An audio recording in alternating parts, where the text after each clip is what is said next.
இன்னைக்கு நம்ம மல்லி இருந்துகிட்டு நம்ம விஜய் கிட்ட கூனி குறுகி தான் நின்றுட்டு இருக்காரு. அதாவது இந்த இடத்துல வந்து நம்ம மல்லி இருந்துட்டு விஜய் சொன்ன ஒரு பேச்சை கேட்காம வெண்பாவை கூட்டிட்டு போனதுனாலதான் இவ்வளவு பெரிய பிரச்சனையும். அதாவது வெண்பா காணாம போனதெல்லாம் விஜய்க்கு பிரச்சனையே இல்லை. ஆனா என் பேச்சுக்கு மீறி அதாவது நான் வந்து அந்த ரன்னிங் காம்படிஷனுக்கு கூட்டிட்டு போகாத அப்படிங்கிற மாதிரி வந்து சொல்லியுமே கூட எதுக்காக கூட்டிட்டு போனா அப்படிங்கிறது தான் இப்போ ஒரு மிகப்பெரிய கேள்வியா இருந்துட்டு இருக்கு. அந்த ஒரு விஷயத்த வச்சுதான் இப்போ அடுத்தடுத்து வந்து நம்ம விஜய்க்கு பயங்கரமா ஒரு கோவத்துல மல்லிய வெறுக்க ஆரம்பிக்கிறது வந்து காரணம். ஆனா கடைசியில நம்ம மல்லியால தான் வந்து மறுபடியும் வெண்பா மறுபடியும் கிடைக்க போறாங்க அப்படிங்கிறது இதுக்கப்புறம் தான் வந்து விஜய்க்கு தெரிய வரப்போகுது. உண்மையிலேயே மல்லி இன்னைக்கு என்னென்னலாம் கேள்வி கேட்டாரோ அது எல்லாத்தையுமே நினைச்சு கண்டிப்பா வந்து நம்ம விஜய் ஃபீல் பண்ணதான் போறாரு. அதுல எந்த ஒரு சந்தேகமும் கிடையாது. அதாவது விஜய்க்கு மல்லி மேல முழு நம்பிக்கை இருக்கு. மல்லியை பத்தி நல்லாவே தெரியும். மல்லி எந்த தப்பும் பண்ணவே மாட்டா அப்படிங்கிற மாதிரி வந்து சொல்லி, ஆனா இப்பெல்லாம் வந்து நிறைய பொய் சொல்றா, நிறைய விஷயத்த மறைக்கிறா, நான் சொல்றத வந்து கேட்கவே மாட்டேங்கிறா அப்படிங்கிற ஒரு கோவம் நம்ம விஜய்க்குள்ள இருந்துட்டு இருக்கு. அதே மாதிரி இப்போ மல்லி வந்து பயங்கரமா நம்ம நாகு கிட்ட காதல் எழுதிட்டு இருக்காங்க. அதுவும் இல்லாம விஜய் இவ்வளவு மோசமா நடந்துப்பாரு அப்படின்னு நான் கொஞ்சம் கூட எதிர்பார்க்கல.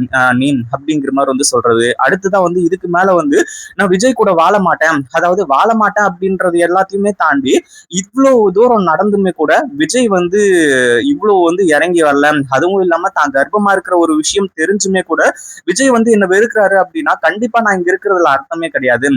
வேலையா வெண்பாவை எப்படியாச்சும் கண்டுபிடிச்சு விஜய் கிட்ட ஒப்படைச்சிட்டு இங்கிருந்து கிளம்பி போயிட்டே இருக்கணும் அப்படிங்கிற மாதிரி முடிவு பண்றாங்க.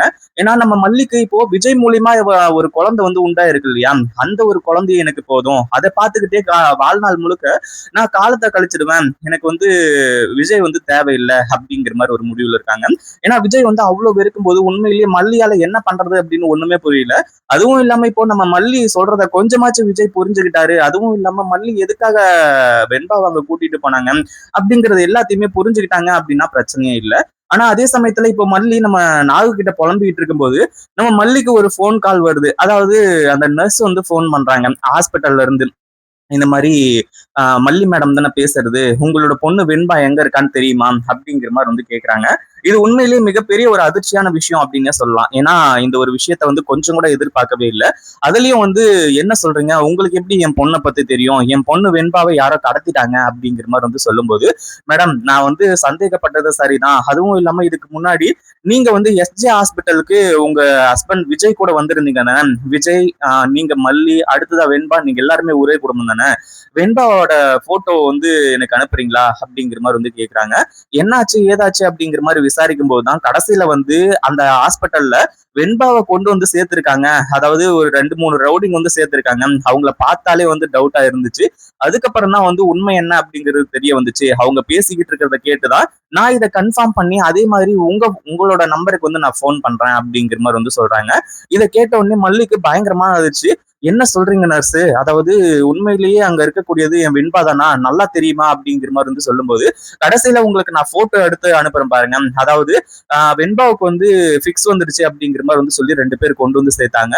கடைசியில அவங்க கிட்ட அட்ரஸ், பேரு, ஊரு இது எல்லாத்தையுமே விசாரிக்கும் போது அவங்க இருந்துட்டு அந்த ஒரு விஷயத்துல வந்து நிறைய தடுமாறினாங்க. என் பேரைய கூட தெரியல அப்படிங்கிற மாதிரி வந்து சொன்னாங்க.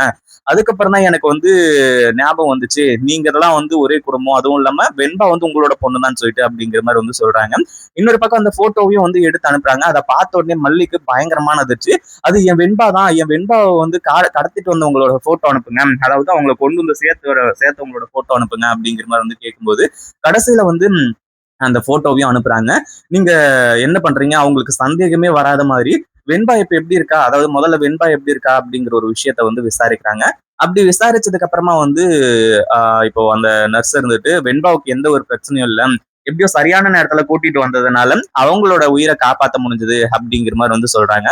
அதே மாதிரி அடுத்துதான் வந்து இன்னும் எவ்வளவு நேரம் என்னால ஹோல்ட் பண்ண முடியும்னு தெரியாது, ஏன்னா அவங்க ரொம்ப இதா இருந்துட்டு இருக்காங்க. அவங்க போன்ல பேசின ஒரு விஷயத்த கேட்டா இந்த மாதிரி வந்து வெண்பா ரொம்ப ரொம்ப முக்கியம், அதாவது இந்த குழந்தை ரொம்ப ரொம்ப முக்கியம், இந்த குழந்தைய கொண்டு போய் கொடுத்தாதான் வந்து நமக்கு ₹1,00,00,000 பணம் கிடைக்கும் அப்படிங்கிற மாதிரி வந்து சொல்லி பேசிட்டு இருந்தாங்க அப்படிங்கிற மாதிரி வந்து சொல்லும்போது, அதாவது அந்த நர்ஸ் கிட்ட சொல்றாங்க, இந்த மாதிரி வந்து நீங்க எனக்கு ஒரு உதவி பண்றீங்களா சிஸ்டர், அதாவது வெண்பாவோட உடல்நிலை ரொம்பவே மோசமா இருக்க மாதிரி, ரொம்பவே சீரியஸா இருக்கிற மாதிரி காட்டிக்கோங்க, அதே மாதிரி நான் அங்க சீக்கிரமா வந்துடுறேன், அது வரைக்கும் மட்டும் நீங்க அவங்கள கண்ட்ரோல் பண்ணீங்க, அதாவது அவங்கள அங்கிருந்து தப்பிக்க விடாம பாத்துக்கிட்டீங்க அப்படின்னாலே போதும். அதே மாதிரி வெண்பாவையும் கொஞ்சம் பத்திரமா பாத்துக்கோங்க, நான் வந்துடுறேன் அப்படிங்கிற மாதிரி வந்து சொல்லி மல்லி சொல்றாங்க. இந்த ஒரு விஷயத்த எதிர்பார்க்கவே இல்ல. அதுவும் இல்லாம அந்த நர்ஸ் இருந்துட்டு இப்படி ஃபோன் பண்ணி சொல்லுவாங்க அப்படிங்கிற ஒரு விஷயம் உண்மையிலேயே ரொம்பவே சூப்பரான ஒரு விஷயம் அப்படின்னே சொல்லலாம். அதாவது ஆரம்பத்துல டவுட் வந்துச்சு. உண்மையிலேயே உங்க குழந்தை தானா அப்படிங்கிற மாதிரி வந்து கேட்கும்போது அவங்க தடுமாறினதுலயே வந்து அந்த நர்ஸ் வந்து கண்டுபிடிச்சிட்டாங்க. இப்ப என்னாச்சு அப்படின்னா ஒரு பக்கம் வந்து டாக்டர் கிட்டயும் இந்த விஷயத்த பத்தி சொல்லி, இவங்க வந்து இந்த குழந்தை எனக்கு தெரியும். இங்க இருக்கிறவங்க எல்லாம் வந்து ரவுடி பசங்க குழந்தைய கடத்திருக்காங்க அப்படிங்கிற ஒரு விஷயத்த பத்தி சொல்றாங்க. இத கேட்டதும் வந்து அந்த டாக்டர் வந்துட்டு எல்லாத்துக்குமே ஓகே அப்படிங்கிற மாதிரி வந்து சொல்லி, வெண்பாவோட உடல்நிலை வந்து இன்னமும் வந்து சரியாகல. அவங்களுக்கு ஃபிக்ஸ் வந்தது இன்னும் சரியாகல. எதுவா இருந்தாலும் 24 மணி நேரம் கழிச்சு தான் சொல்ல முடியும் அப்படிங்கிற மாதிரி சொல்லி, அந்த ரவுடிங்க கிட்டயும் வந்து சொல்லிடுறாங்க. ரவுடிங்க வந்துட்டு திரு திருத்துன்னு முழிக்கிறாங்க. ஏன்னா இன்னும் 2 மணி நேரத்துல வந்து நம்ம வெண்பாவை கொண்டு போய் சேர்க்கணும். இல்ல அப்படின்னா அது மிகப்பெரிய பிரச்சனை ஆயிரும் அப்படிங்கிறது நல்லாவே தெரியும். அந்த ஒரு காரணத்தினால, இல்ல டாக்டர் உடனடியா டிஸ்சார்ஜ் பண்ணுங்க. டிஸ்சார்ஜ் பண்ணி இங்கிருந்து நாங்க கூட்டிட்டு போயிட்டே இருக்கோம். நீங்க என்ன ட்ரீட்மெண்ட் பாக்குறீங்க? ஒரு குழந்தைக்கு ஃபிக்ஸ் வந்திருக்குன்னு வந்திருக்கோம். நீங்க என்னடான்னா 24 மணி நேரம் வெயிட் பண்ணுங்க, அப்படி வெயிட் பண்ணுங்க, இப்படி வெயிட் பண்றீங்க அப்படிங்கிற மாதிரி வந்து சொல்லிட்டு இருக்கீங்களே அப்படிங்கிற மாதிரி வந்து சொல்லிட்டு இருக்கும்போது, கரெக்ட் கடைசியில வந்து நம்ம மல்லி மாஸ் என்ட்ரி வந்து கொடுக்குறாங்க. டேய் யாரா உங்களுக்கு பொண்ணு? என் வெண்பாவை நீங்க தான் கடத்திருக்கீங்களா? அப்படிங்கிற மாதிரி வந்து சொல்லி மல்லி பயங்கர கோவத்தோட அங்க என்ட்ரி கொடுக்குறாங்க. மல்லியை பார்த்த உடனே அந்த ரவுடிகளுக்கு பயங்கரமான அதிர்ச்சி. அதே மாதிரி வெண்பாவை போய் எட்டி பார்த்த உடனே, அதாவது உள்ள வந்து வெண்பா இருக்கக்கூடிய ஒரு நிலைமையை பார்த்த உடனே உண்மையிலேயே மல்லிக்கு மிகப்பெரிய அதிர்ச்சி ஆயிடுச்சு. மல்லிக்கு என்ன பண்றது ஏது பண்றது அப்படின்னு ஒண்ணுமே புரியல. அதே மாதிரி இப்ப அடுத்தடுத்து வந்து எல்லாமே நல்லபடியா முடிஞ்சு வெண்பா வந்து நம்ம மல்லி கிட்ட வந்து சேர்றாங்க. இப்பதான் விஜய்க்கும் புரிய வந்திருக்கும். இத பத்தி நீங்க என்ன நினைக்கிறீங்க? அந்த வீடியோ பிடிச்சிருந்தா லைக் பண்ணுங்க, ஷேர் பண்ணுங்க. இப்பதான் நம்ம சேனலுக்கு ஃபர்ஸ்ட் டைம் வரீங்க அப்படின்னா கீழ இருக்க சப்ஸ்கிரைப் பட்டனை பிரஸ் பண்ணிக்கோங்க.